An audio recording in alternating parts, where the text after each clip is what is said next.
alam niyo po, swerte rin ako magkasal. Nung isang beses, meron po akong kinasal, 77 years old, tsaka 71 years old. Alam niyo po kasi sila nagkita? Sa Facebook rin. 77 at 71 years old. Nakita po sila 3 years before nung 74 yung babae, tapos yung lalaki ay 67, parang ganun. Tapos sila nagkita, nag-message pa sila.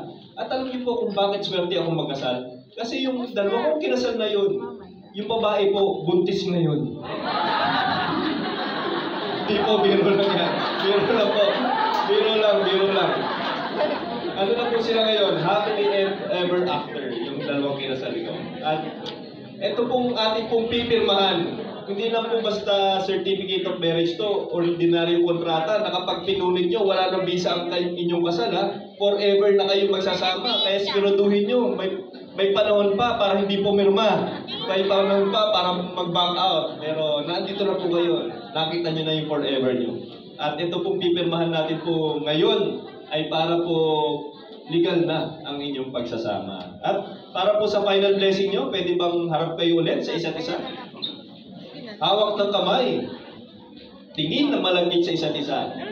Tapos, siyempre, ito na po ang for our final blessing. Sapagkat ang lahat po ng nasa harapan po natin ay kusang loob na nagbigki sa isa't isa sa harap po ng ating Panginoong Diyos at sa harap ng banal na sakramento ng kasal na pinagtibay naman ng kanilang paghahawak ng kamay, pagsusot ng singsing, pagbibigay ng aras sa bisa po at kapangyarihan na binigay po sa akin ng ating pong batas, ay ganap ko na po pinapahayag na ang lahat ng nasa harap po natin ay ganap na po mag-asawa sa ngalan ng Ama, Anak, at ang Espiritu Santo. Amen. Palakpakan naman po natin ang mga bagong sakal ay bagong kasal.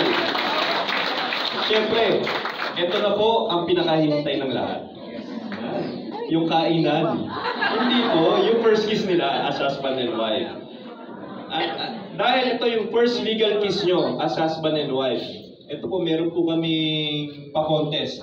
Yung kung pinakamatagal bumalik, meron po 2,000 pesos.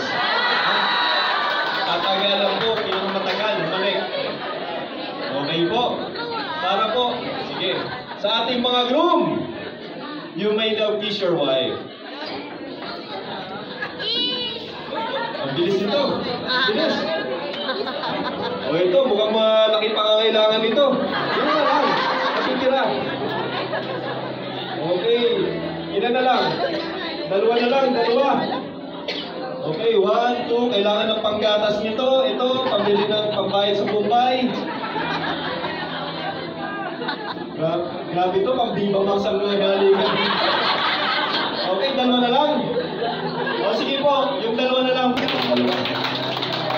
Ma-sensor na po tayo ng MTRCB. Congratulations po sa dalawa nating nanalo. Ang 2,000 pamili na lang. Sino yung... Ito, yung si Viva Max.